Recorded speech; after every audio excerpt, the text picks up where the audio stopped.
places on this earth, dear listener, where the veil between the known and the unknown grows perilously thin places, where the whispers of ancient forests conceal truths far older and more terrifying than man dares to comprehend.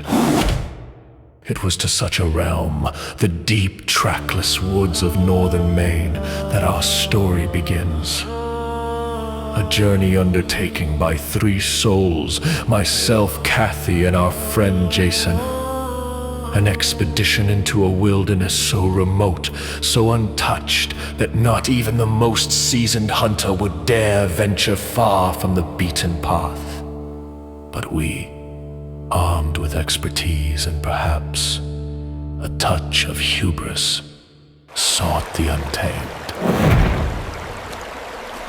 We established our camp, a small bastion against the encroaching gloom, nestled deep within the dank embrace of the ancient trees, a place where the sun struggled to pierce the canopy, and the air itself felt heavy with secrets.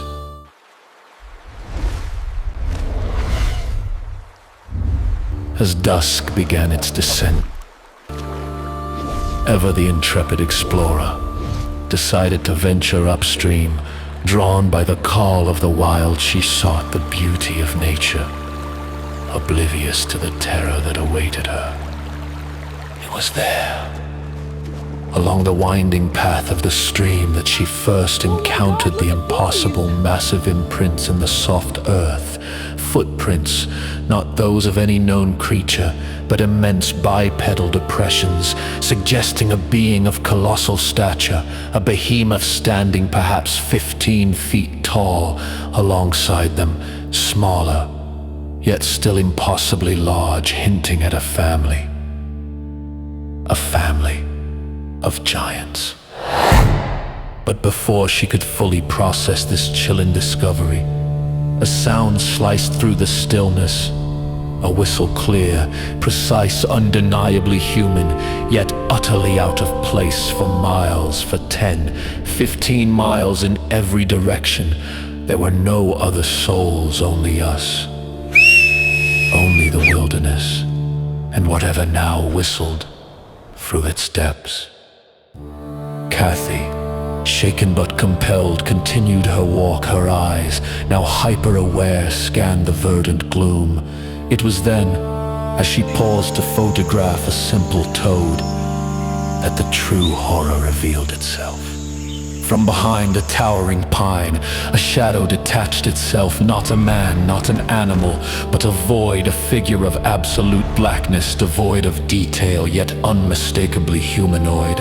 It moved with a speed that defied physics, a paranormal blur that darted across the clearing and vanished behind another tree, leaving no sound, no ripple in the fallen leaves.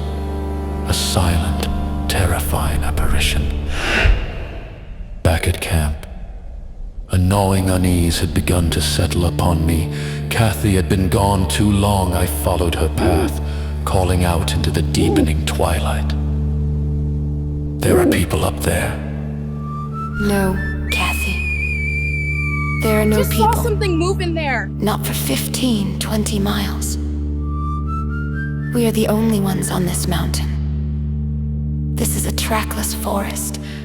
I know it like the back of my hand. Nobody ventures this deep.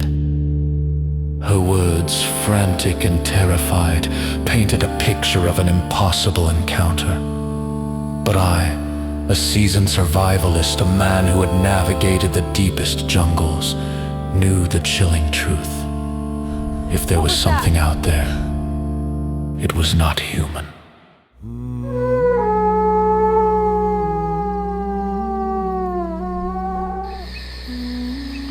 We returned to camp, Kathy's account hanging heavy in the air.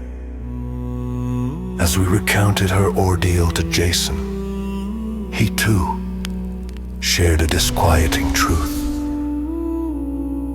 While you two were gone, I saw something, a dark figure. It peeked out from behind that big pine, just stared at me for a moment, then disappeared, like it was watching. The forest, once merely remote, now felt alive with unseen eyes. At night, the darkness pressed in closer. The usual symphony of the woods took on a sinister edge. The hoot of owls seemed to mock our vulnerability. The howls of coyotes carried an unsettling hunger, and the creaking of the ancient trees became the groans of a living, breathing entity surrounding our fragile circle of light.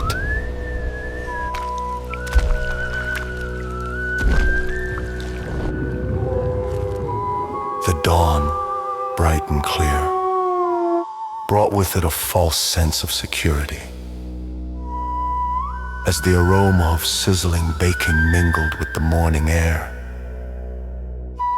we allowed ourselves a momentary reprieve. But the wilderness, it seemed, was not yet done with us.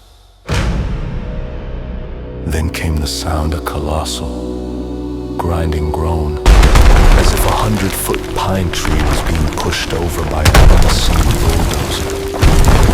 It stretched, agonizingly, for several seconds, culminating in a thunderous boom that shook the very ground beneath our feet. Is that normal? Do fall, yes. But usually in storms, or when compromised, this sounds different, like something pushed it over. We exchanged uneasy glances. The explanation was logical, yet the feeling was anything but. And then, mere minutes later, from a completely different direction, another and another 6 colossal trees within a short span were toppled around us by an invisible, impossibly powerful force. My decades in the forest, my lifetime as a biologist, had never prepared me for such a display. This was not nature's whim. This was a deliberate act. Something was surrounding us. I don't see anything. The perimeter and the parallel hoots. After a breakfast laced with dread, we ventured out, circling our camp, desperately searching for the evidence of the fallen giants. 200 yards, then more, we found nothing. No broken trunks, no splintered branches. The trees had vanished. Or perhaps had never truly fallen. But in their place, we heard something else strange, guttural hoots like no animal I had ever identified in these woods, primal, unsettling, and not alone.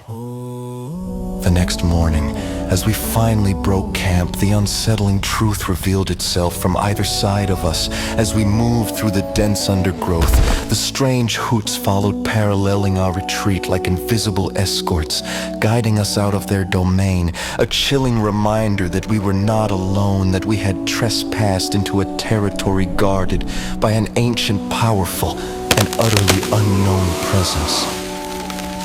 And we had perhaps been lucky to leave with only our lives.